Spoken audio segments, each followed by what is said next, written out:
نحمده ونصلي على رسوله الكريم أما بعد فأعوذ بالله من الشيطان الرجيم بسم الله الرحمن الرحيم يا أيها الذين آمنوا كتب عليكم الصيام كما كتب على الذين من قبلكم لعلكم تتقون او كما قال اللہ تبارک و تعالی۔ میرے محترم بزرگوں اور عزیز ساتھیوں، حضرت سلمان فارسی رضی اللہ تعالی عنہ فرماتے ہیں کہ جب شعبان المعظم کی آخری تاریخ ہوتی تھی تو نبی پاک علیہ السلام ایک خطبہ ارشاد فرماتے تھے جس میں آپ رمضان المبارک کی خصوصیات، رمضان المبارک کے فضائل اور رمضان المبارک کی اہمیت کو بیان فرماتے تھے تاکہ جو آنے والا یہ عظیم مہینہ ہے مسلمان اس کے مقام اور مرتبے سے واقف ہو جائیں اور اس آنے والے مہمان کی اس کے مقام اور مرتبے کے اعتبار سے قدر کر سکیں۔ اللہ تبارک و تعالی نے قرآن کریم کے اندر ارشاد فرمایا ہے کہ اے ایمان والو، اللہ نے تم پر رمضان کے روزے فرض کیے ہیں جیسا کہ تم سے پہلے لوگوں پر فرض کیے گئے تھے۔ دیکھیے اللہ تبارک و تعالی نے اس امت سے جتنے بھی احکامات دیے ہیں تو وہ حکم بیان کیا اور فرما دیا کہ یہ کام تمہیں کرنا ہے، لیکن روزہ یہ اللہ کا ایک ایسا حکم ہے کہ اللہ نے روزہ رکھنے کا حکم دیا لیکن ساتھ ساتھ ترغیب بیان کی اور ترغیب بھی دی، یعنی فرمایا کہ تمہیں روزہ رکھنا ہے اور یہ روزہ صرف تم ہی نہیں رکھو گے بلکہ تم سے پہلے جو قومیں آئی، جو امتیں آئی، ان لوگوں نے بھی روزے رکھے ہیں۔ یہ ترغیب اس وجہ سے دی گئی کیونکہ روزہ یہ ایک بڑی عجیب عبادت ہے۔ انسان روزے کی حالت میں پانی نہیں پی سکتا، کھانا نہیں کھا سکتا، خواہشات نفسانیہ کو پورا نہیں کر سکتا، تو یہ ایک بڑی عجیب عبادت ہے۔ ہو سکتا تھا کہ انسان اس کو ایک بوجھ سمجھتا کہ پانی سامنے ہے پی نہیں سکتا، کھانا موجود ہے کھا نہیں سکتا، خواہشات نفسانیہ پوری نہیں کر سکتا، تو اللہ تبارک و تعالی نے ترغیب بیان کی اور یہ کہا کہ رمضان کے روزے جو تم پر فرض کیے گئے یہ تم سے پہلے لوگوں پر بھی فرض کیے گئے تھے۔ اللہ نے روزہ رکھنے کا حکم صرف آپ لوگوں کو نہیں دیا بلکہ تم سے پہلے جو امتیں اور قومیں آئی ان کو بھی روزہ رکھنے کا حکم دیا گیا ہے۔ اگر کتابوں کا مطالعہ کیا جائے تو معلوم ہوتا ہے کہ حضرت آدم علیہ السلام ہر مہینے 3 روزے رکھا کرتے تھے۔ حضرت نوح علیہ السلام پر یوم عاشوراء کا روزہ فرض کیا گیا تھا۔ حضرت موسیٰ علیہ السلام کی امت پر 40 دن کے روزے فرض کیے گئے تھے۔ حضرت عیسیٰ علیہ السلام اور ان کی امت پر 2 مہینے کے روزے فرض کیے گئے تھے۔ حضرت داؤد علیہ السلام کے بارے میں آتا ہے کہ آپ ایک دن روزہ رکھتے تھے، ایک دن آپ افطار کرتے تھے، جس کا خلاصہ اور مطلب یہ نکلتا ہے کہ حضرت داؤد علیہ السلام 6 مہینے روزہ رکھتے تھے اور 6 مہینے افطار کرتے تھے، تو اس سے معلوم ہوتا ہے کہ تمام امتوں نے روزے رکھے، تمام انبیاء نے روزے رکھے۔ حضرت آدم علیہ السلام نے روزہ رکھا ہے، ابراہیم علیہ السلام نے روزہ رکھا ہے، نوح علیہ السلام ہو اور موسیٰ علیہ السلام ہو، حضرت عیسیٰ علیہ السلام ہو، تو تمام امتوں پر روزے فرض کیے گئے ہیں۔ تمام انبیاء نے روزے رکھے ہیں اور تمام امتوں نے روزے رکھے ہیں، اور یہی رمضان کا روزہ اللہ نے اس امت کے اوپر فرض کیا ہے۔ چنانچہ لکھا ہے کہ حضرت آدم علیہ السلام جب ان کو جنت سے زمین پر اتار دیا گیا اور اللہ نے جنت کے اندر جو نعمتیں ان کو عطا فرمائی تھی، جو کمالات عطا فرمائے تھے، وہ تمام نعمتیں واپس لے لی گئی، وہ حسن و جمال چلا گیا، جنت کی نعمتیں چلی گئی۔ آپ دنیا کے اندر رہے، توبہ اور استغفار کرتے رہے، اللہ کے سامنے آنسو بہاتے رہے۔ بہت دنوں کے بعد میں عرفات میں حضرت حوا سے ان کی ملاقات ہوتی ہے، اللہ ان کی توبہ کو قبول فرماتا ہے۔ تو جب توبہ کو قبول کر لیا گیا تو حضرت آدم علیہ السلام نے اپنا چہرہ پانی میں یا آئینے میں دیکھا تو آپ کو نظر آیا کہ وہ حسن و جمال جو اللہ نے جنت میں عطا کیا تھا، وہ حسن و جمال ختم ہو چکا ہے۔ جو نعمتیں اللہ نے جنت میں عطا فرمائی تھی وہ نعمتیں جا چکی ہیں۔ تو آپ نے اللہ تعالیٰ سے دعا مانگی اور کہا کہ اللہ اگر آپ نے مجھے معاف فرما دیا ہے، آپ مجھ سے راضی ہو چکے ہیں، میں آپ سے درخواست کرتا ہوں کہ آپ میرا حسن و جمال واپس لوٹا دیجئے، میری نعمتیں آپ مجھے واپس لوٹا دیجئے۔ تو اللہ تعالیٰ نے فرمایا کہ چاند کی 13 تاریخ میں آپ روزہ رکھیں۔ آدم علیہ السلام نے روزہ رکھا، پھر اپنا چہرہ دیکھا تو حسن و جمال میں اضافہ نظر آیا، پھر 14 تاریخ کا روزہ رکھا تو اور اضافہ نظر آیا، پھر 15 تاریخ کا روزہ رکھا تو اور زیادہ اضافہ نظر آیا، اور 3 روزے رکھنے کے بعد اللہ تعالیٰ نے ان کے حسن و جمال کو واپس لوٹا دیا تھا۔ یہ 3 روزے چاند کی 13 تاریخ اور 14 تاریخ اور 15 تاریخ ہے، ان کو ایام بیز کہا جاتا ہے۔ آپ علیہ السلام بھی ہر مہینے یہ 3 روزے رکھنے کا اہتمام فرمایا کرتے تھے، اور یہ 3 روزے ہر مہینے آپ رکھا کرتے تھے۔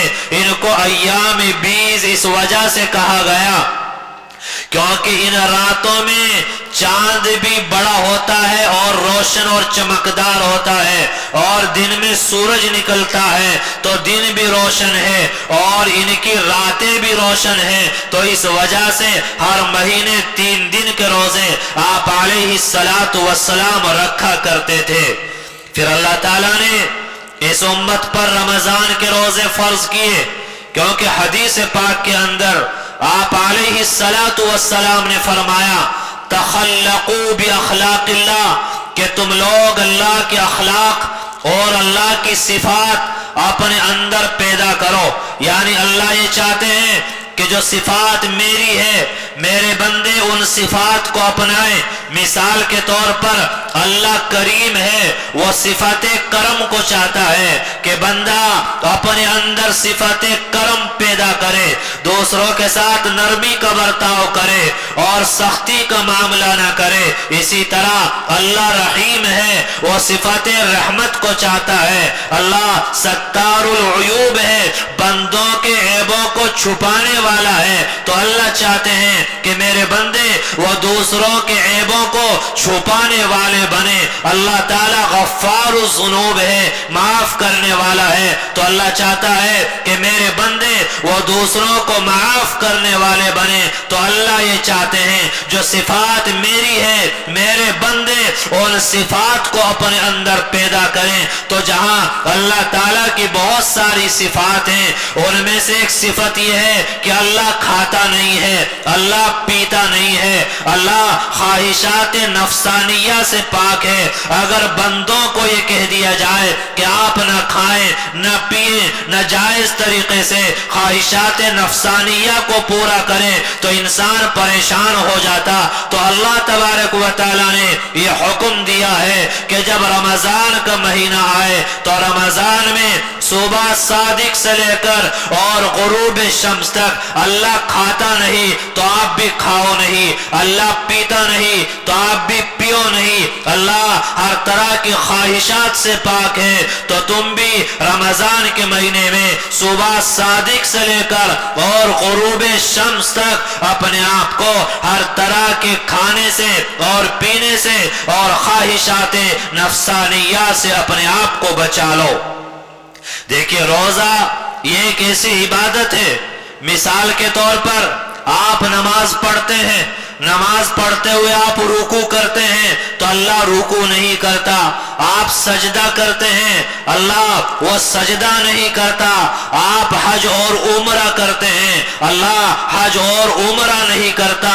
لیکن جب آپ نے روزہ رکھا تو روزے کی حالت میں آپ کھاتے نہیں تو اللہ بھی کھاتے نہیں ہے، روزے کی حالت میں آپ پیتے نہیں تو اللہ بھی پیتا نہیں ہے، روزے کی حالت میں آپ خواہشات نفسانیہ سے پاک رہتے ہیں تو اللہ تعالیٰ بھی اس طرح کی تمام چیزوں سے پاک ہے۔ تو جب آدمی روزہ رکھتا ہے تو روزے کی وجہ سے اللہ تعالیٰ کی یہ صفات بندے کے اندر پیدا ہو جاتی ہیں۔ روزے کی بڑی فضیلتیں ہیں اور رمضان کا حدیث کے اندر تو آیا کہ جس نے رمضان کا مہینہ نہ پایا، رمضان کا مہینہ پایا اپنی مغفرت نہ کرا پایا تو آپ علیہ السلام نے اس کے لیے بددعا فرمائی ہے۔ آج اگر دیکھا جائے کتنے نوجوان ہیں جنہوں نے روزہ چھوڑنے کو علل اعلان کھانے پینے کو فیشن سمجھ لیا ہے۔ ہمیں غور کرنا چاہیے، رحمت کا مہینہ آیا، مغفرت کا مہینہ آیا اور ہم اللہ کے غضب کے کام کریں، اللہ کی لعنت کے کام کریں، اللہ کو ناراض کرنے والے سارے کام ہم لوگ رمضان میں کریں۔ یاد رہے کہ روزے تمام امتوں نے رکھے ہیں لیکن رمضان کا یہ مہینہ یہ امت محمدیہ کے حصے میں آیا ہے۔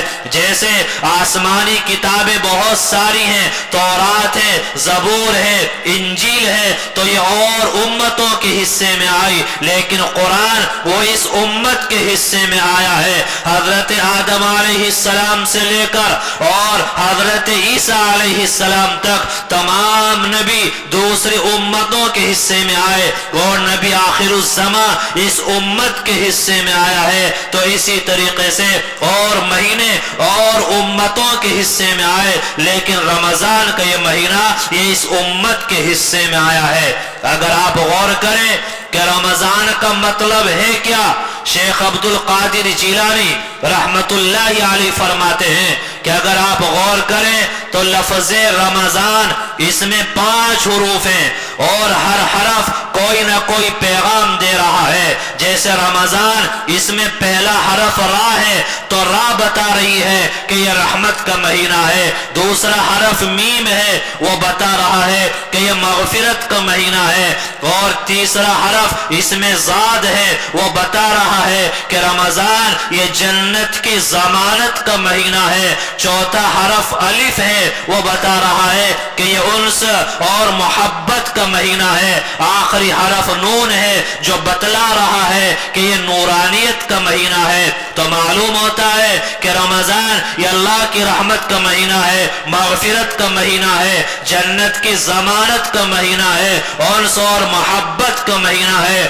اور یہ نورانیت کا مہینہ ہے۔ تو آپ علیہ السلام نے فرمایا کہ پہلا عشرہ رحمت ہے، دوسرا مغفرت ہے اور تیسرا جہنم سے خلاصی کے لیے ہے اور جہنم کی آگ سے بچانے کے لیے ہے۔ اللہ نے رمضان کے روزوں کو فرض کیا ہے اور اس کی تراویح کو اللہ نے سنت کیا ہے۔ یاد رہے کہ یہ دو الگ الگ سنتیں ہیں. ایک پورے مہینے تراویح پڑھنا وہ الگ سنت ہے، ایک تراویح میں پورے قرآن کا سن لینا وہ الگ سنت ہے. آج اگر دیکھا جائے نہ جانے مسلمانوں کو کیا ہو گیا کہ شوق ہوتا ہے اور 6 دن اور 10 دن کا قرآن سنا جاتا ہے اور قرآن کی بے ادبی اور بے حرمتی کی جا رہی ہوتی ہے. قرآن سنانے والا وہ قرآن سنا رہا ہوتا ہے، پیچھے نماز پڑھنے والے کوئی بیٹھا ہوا ہوتا ہے، کوئی باتیں کر رہا ہوتا ہے،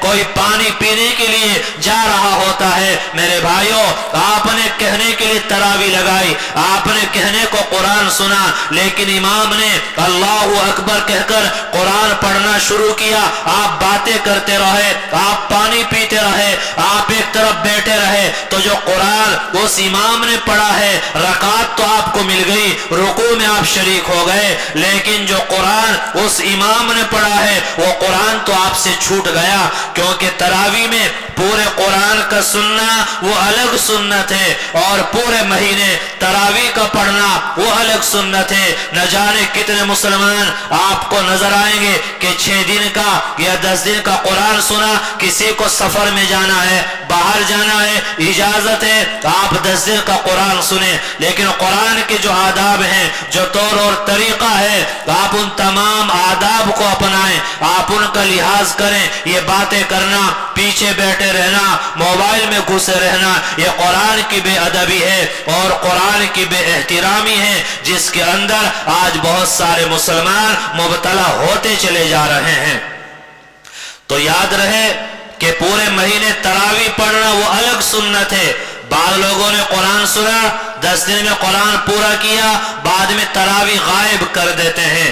تو پورے مہینے تراویح پڑھنا یہ الگ سنت ہے اور پورے قرآن کا تراویح میں سننا یہ الگ سنت ہے. یہ دونوں سنتیں الگ الگ ہیں، جس کو آج کا مسلمان ترک کرتا جا رہا ہے اور چھوڑتا چلا جا رہا ہے. آپ ذرا غور کریں کہ ہم لوگوں کے یہاں رمضان کا کتنا اہتمام ہے. اکابرین کے بارے میں لکھا ہے کہ رمضان کے آنے سے 6 مہینے پہلے وہ اللہ سے دعائیں کرنا شروع کر دیتے تھے کہ اللہ ہمیں رمضان تک پہنچا دے. آپ غور کریں ہم نے کتنا صدقہ دیا ہے، ہم نے اللہ سے کتنی دعائیں مانگی ہے، اے اللہ ہمیں رمضان تک پہنچانا اور رمضان کی ایک ایک لمحے کی ہمیں قدردانی کرنے کی توفیق عطا فرما دینا. میرے بھائیوں، رمضان المبارک کے مہینے میں ہم لوگ گناہوں سے باز نہیں آتے. اللہ نے قرآن میں فرمایا لعلکم تتقون کہ رمضان کے روزے یہ اس وجہ سے فرض کیے گئے ہیں تاکہ تم متقی بن جاؤ، پرہیزگار بن جاؤ. اور آج کا مسلمان وہ تو رمضان ہے، روزہ ہے، لڑائی جھگڑے برابر ہیں، گالی گلوچ برابر ہے، موبائل کا غلط استعمال برابر ہے، اور ان تمام گناہوں میں مسلمان مبتلا ہو کر رمضان گزار دیتا ہے. آج رمضان کو ہم نے ایک فیشن بنا لیا. دیکھیے رمضان میں عصر سے لے کر مغرب تک کا جو وقت ہے وہ دعا کی قبولیت کا ہوتا ہے، درود شریف پڑھنے کا ہوتا ہے، قرآن کی تلاوت کا ہوتا ہے، استغفار کرنے کے لیے ہوتا ہے. اور آج کا مسلمان یہ عصر سے لے کر مغرب تک کا وقت یہ سڑکوں پہ گزار دیتا ہے، افطاری خریدنے کے لیے اس میں اپنے سارے اوقات کو برباد کر دیتا ہے. کیا یہی رمضان کا میسج ہے؟ کیا رمضان اسی لیے آتا ہے؟ رمضان کا مہینہ ہے، آخری عشرہ چل رہا ہے، جس کا ایک ایک لمحہ بڑا قیمتی ہوتا ہے. لیکن مسلمان اور مسلمان عورتیں، آپ بازاروں میں جانا رمضان کے آخری عشرے میں آپ کو جگہ جگہ برقے ہی برقے نظر آئیں گے. یہ مسلمان کہاں سے آ گئے؟ یہ تو روزے سے ہے، ان کو قرآن پڑھنا تھا، تسبیح پڑھنا تھا، لیکن جو قیمتی اوقات ہیں ان کو بازار میں جا کر برباد کیا جا رہا ہے اور ضائع کیا جا رہا ہے. دیکھیے آپ کو عید کے لیے کپڑے بنانا ہے، بچوں کے کپڑے بنانا ہے، آپ کو جوتے چپل خریدنا ہے، تو یہ کام رمضان سے پہلے بھی کیا جا سکتا ہے. رمضان کے آخری ایام ہیں، بڑے قیمتی اوقات ہیں، ان کو بازاروں میں برباد کر دیا جاتا ہے. عورتیں ایک دن کپڑا لینے جا رہی ہیں، اگلے دن چپل آ رہی ہیں، پھر روپٹہ آ رہا ہے. رمضان کا آخری عشرہ اس کو